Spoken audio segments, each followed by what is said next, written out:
Alright, I have here, it's a Boswell electric countertop double burner that I got. Mostly I got it for the mega shed. There's no place to put a stove or anything in there, so this is something I bought to put over there, for the old man cave to, probably boil some water or make some soup or whatever, because, there is no stove or oven. You can get a toaster oven, I guess. If I could probably put one over there. It's already got a microwave and all that, but yeah, nothing to really, cook any soup on. So I'll do an open box and show you what it looks like. Alright, so right off the bat, your instruction manual. Boswell. This is, I got this as a scratch and dent from a restaurant online store.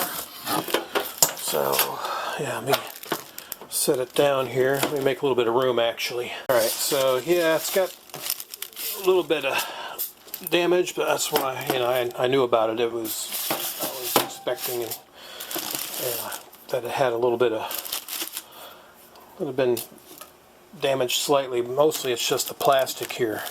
I'll take the styrofoam off on the edge and get it out of the bag. So hold on, let me do that.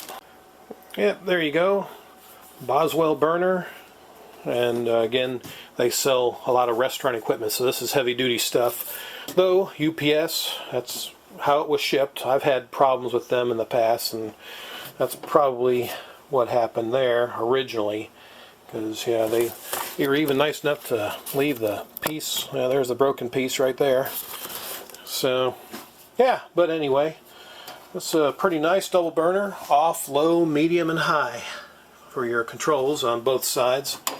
So just surface burners. Now I got some styles like the hot point style, or the I don't know what kind of top you call that on the original stove, but yeah, they had those styles, but of course they're a little more expensive, and yeah, I don't want to pay a whole lot, just something that heats up and all that. So I'm going to go ahead and plug it up, and we'll test it out. And just reviewing the operating instructions here. Before plugging in your new burner, check to make sure the circuit is not overloaded. Okay, and make sure it's resting on a level, flat countertop. Yeah, I guess you don't want to put scalding, pots or boiled water or whatever on something on an angle, I guess. Place plan on the heating element, so to speak, I guess.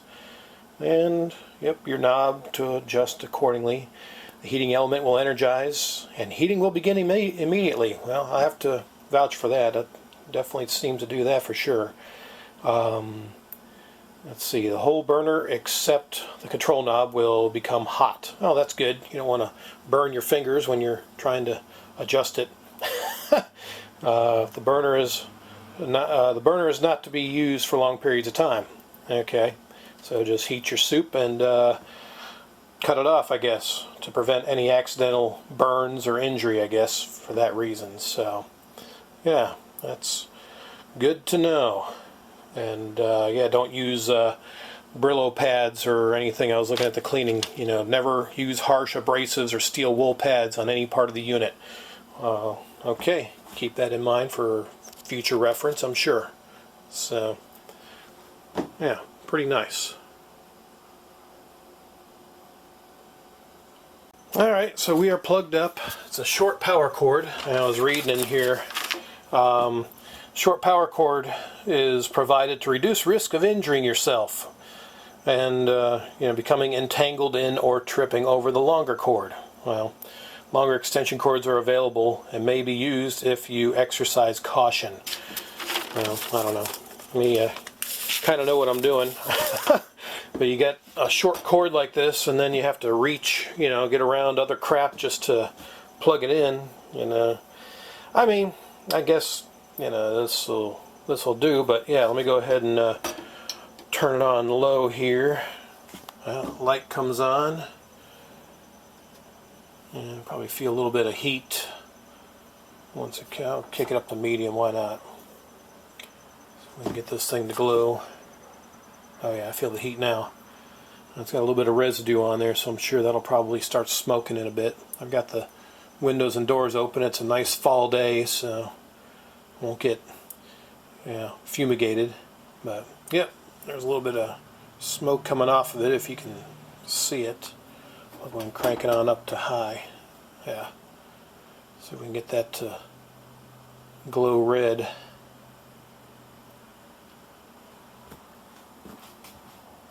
In fact, let me go ahead and turn the light off and see it better. Alright, well, apparently it's not going to glow red, but I definitely feel the heat. It's got a little bit of red in there. I guess it takes a little bit longer being 120 compared to a normal 240. But it's starting to glow. Of course, this camera doesn't pick that up real good. Maybe it will here in just a bit. Yeah, there you go. You can start to see the burner a little bit now. I'll go ahead and crank this other one up just for the video. Yep, so you got two lights now. We'll let that one heat up. This one's getting warmer. You can barely see the coil, so it's probably not going to get a whole lot brighter than that. Well, I mean, I can see it, but again, the camera is not picking it up real well. So, but yeah, I feel the heat coming off of this. I'm going to go ahead and shut this one down. That's probably about as bright as it's going to get. So yeah, we'll let that one cool. We'll wait for this one to heat up. Alright, they're starting to get a little red. It takes about a minute to 2 minutes. Yeah, you can barely see the glow now starting to show on the camera. But yeah, it's not bad. That's actually pretty quick. It's, in speed wise, it's definitely heating up about as fast as a regular stove if you had one with these coil burners on it. But yeah, you can see a little bit better. But yeah, it's about as red as it's going to get. So they're about equal, you know, for heat. So I'm going to turn the light back on here. And I'll go ahead and turn this one off. Yeah, so there you go. Quick test and operation. I have nothing to cook, so I'm not going to, you know, just get a pot and boil water. It's going to take forever anyway, and I'm not really cooking anything. But yeah, I got this before I headed to Mexico and didn't get a chance to try it out. But now that I'm back, and almost forgot about it actually, because I had it in my storage room, and I'm like, oh, let me break this thing out and do a video of it. So yeah, this is perfect for like a dorm, you know, like a college dorm, or you know, basically like my mega shed. It's like a man cave. You don't have electricity for a stove or anything, then this is a 110, 120 volt unit, so it definitely will do the trick.